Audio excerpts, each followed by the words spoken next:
Yo, what up? It's Matt the Dub.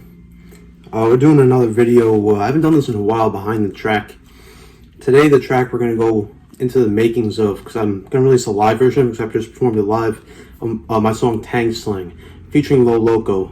The live that Lo Loco didn't come to the performance with me, so I added a second verse of my own to it.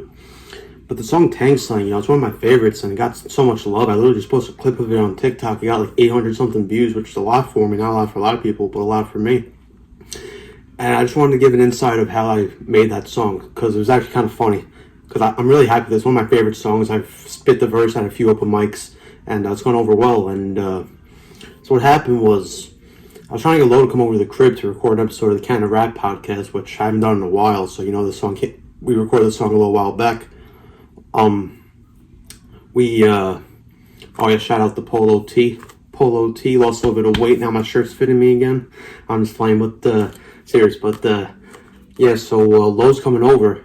Finally, I was trying to get him over the crib for a minute to make a song. He's a hard dude to get a hold of. He's always busy. So I'm like, I didn't think he was coming through, so I'm just like making a track of my own. And all of a sudden he hits me up. He's like, yo, I'm on my way. I'm like, shit, like what are we gonna do? What are we gonna do? So I'm just like, so I looked over. Anyone who knows me knows I read more than I listen to music. I read more about music than I listen to music. So I read this great book, The Tao of Wu by RZA, which is a great book. It's semi-memoir, semi-Bible. He just talks about the philosophy of Wu and like all this like knowledge that he has about all these other parts of culture that stemmed into hip-hop culture pretty much through Wu-Tang. Like Shaolin, like monk lifestyle, like all that kind of stuff. I'm just kidding. But that was really embarrassing. One time I was imitating Samurai Warrior from SNL, where Richard Pryor and John Belushi are just like, oh, and they take the samurai sword, they're chopping the meat, oh, they throw the bread in the air, ha, so the cheese, ha, and then they make this. I was imitating that at the Jersey Mike's I work at, and I look up, it's these two Asian dudes just staring at me right in front of me as I'm about to wrap their sandwich. I'm like, oh shit, I hope they don't think I'm racist. But so I very much though.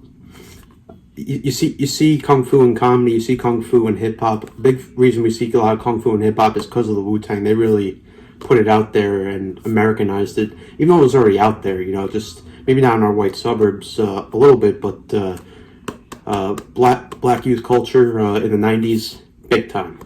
So I'm reading the Tao of Wu. He mentions another book that he wrote called The Wu-Tang Manual. I got a little off topic, but the Wu-Tang Manual. So Lo hits me up. He's like, I'm coming over. And I'm like, what do I do? What do I do? And I remember I read the Wu-Tang Manual already. So I'll put that down. I'll hold it. But he says, I'm like, what are we going to write? So I look over to the Wu-Tang Manual. And I remember when I read the book. It's literally a manual of how you become a Wu-Tang member. Like all the aspects you need. And one chapter of the book was Wu-Tang slang terms. So I was like, there it is. We're just going to make a whole song about Wu-Tang slang. So I wrote the hook.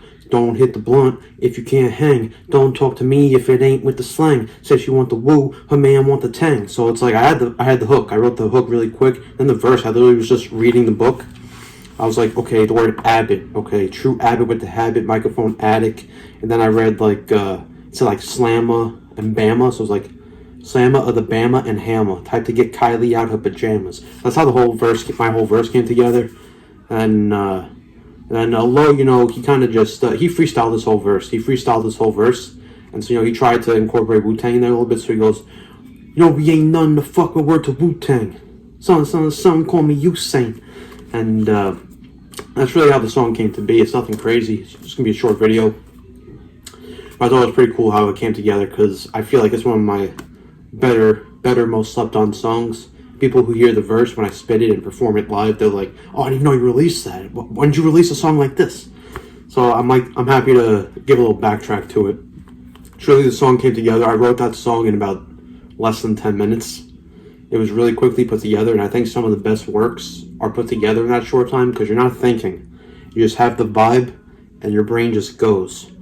So, anyone out there making music, sometimes it doesn't have to be the well thought out thing. It's just if the vibe's right and it's flowing out of you, like, yeah. And so that's how the song Tang Slang came to be. So if my mixtape didn't get signed by Tip, and that's on SoundCloud. So peep it, alright? Tang Slang, Matt the Dub featuring Low Loco. Behind the track, hope you guys enjoyed the video. Wu-Tang Manual, read it. The Tower Wu, read it as well. Great.